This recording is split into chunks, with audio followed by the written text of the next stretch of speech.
Watu 172 wamepandishwa kizimbani katika mahakama ya hakimu mkazi wilaya ya Nyamagana mkoani Mwanza na kusomewa mashtaka kadhaa yakiwemo ya kuharibu mali, kuchoma moto na unyang'anyi kwa kutumia silaha. Watuhumiwa hao wanadaiwa kutenda makosa hayo kati ya Novemba 29 na 30 mwaka huu. Washtakiwa hao wamefikishwa mahakamani Novemba 7 mwaka huu chini ya ulinzi mkali wa jeshi la polisi na kusomewa mashtaka yanayowakabili kwa nyakati tofauti na kwa makundi kulingana na maeneo wanaodaiwa kutenda makosa hayo. Akisoma shtaka mbele ya hakimu mkazi mfawidhi Raula Shehagilo, kiongozi wa jopo la waendesha mashtaka wa serikali Jaines Kihwelo akisaidiana na Heleni Mabula na Sarah Heperius, amesema shtaka linalokabili kundi la kwanza linadaiwa kutenda kosa la unyang'anyi kwa kutumia silaha kinyume cha kifungu cha 287A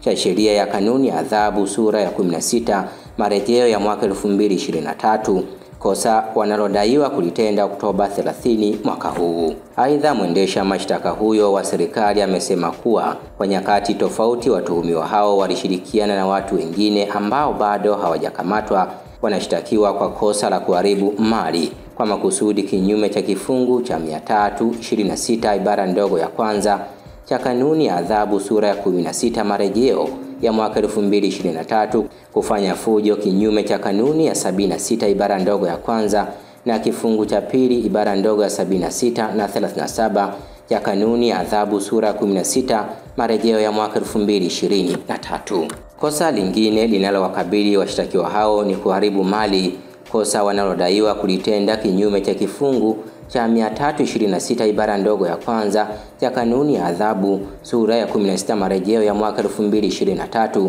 kuchoma moto mali kinyume cha kifungu cha 319 ibara ndogo ya A na B cha sheria ya kanuni ya adhabu sura ya 16 marejeo ya mwaka 2023, kufanya maandamano bila kibali kinyume cha kifungu cha 74 ibara ndogo ya kwanza pili ya kifungu cha 76 na 37 cha kanuni ya adhabu sura ya 16 marejeo ya mwaka 2023. Washtakiwa wa makosa hayo wamekana kutenda makosa hayo na pia wamekosa dhamana kutokana na sehemu ya makosa yanayowakabili kutodhaminika, na waheshimiwa mahakimu kwa nyakati tofauti wameelekeza washtakiwa hao kurudishwa rumande hadi kesi hiyo itakapoitwa mahakamani hapo kwa njia ya kutajwa Novemba 17, 19 na 20 mwaka huu.